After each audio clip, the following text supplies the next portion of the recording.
Médecin, vous appelez pour votre épouse. Sophie Perrotin est médecin urgentiste au service de régulation du 15. Quel âge il a à peu près? Cet été, elle a eu très peu le temps de souffler, car entre canicule et afflux touristique, l'activité du SAMU de Charente-Maritime est plus intense que jamais, avec 50% d'appels supplémentaires par rapport à une année normale. Nos pics d'appels ont été sur les week-ends du 14 juillet, du 15 août. C'est toujours les moments, on le sait, qu'on va avoir une grosse activité sur ces week-ends-là. On est monté à près de 2000 appels par jour et on a traité un peu plus de 900 dossiers de régulation médicale. Parmi ces appels, 60% relèvent de la médecine générale, voire de la bobologie. C'est pas le rôle du SAMU de faire ce genre de choses. Alors il faut faire le tri en amont. C'est le travail des assistants de régulation médicale qui décrochent lorsque le 15 est composé. Le SAMU, bonjour.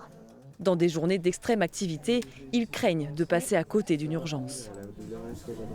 Quand on a des numéros de téléphone là, dans la case accueil SAMU, on ne sait pas quelle intervention ça peut être. Donc ça peut être un arrêt cardiaque.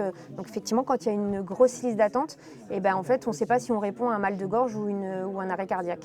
C'est compliqué de voir beaucoup d'attentes devant nous, quoi. Les syndicats, eux aussi, sont inquiets. À leur demande, une enquête indépendante a été lancée pour évaluer le mal-être du personnel aux urgences et au 15.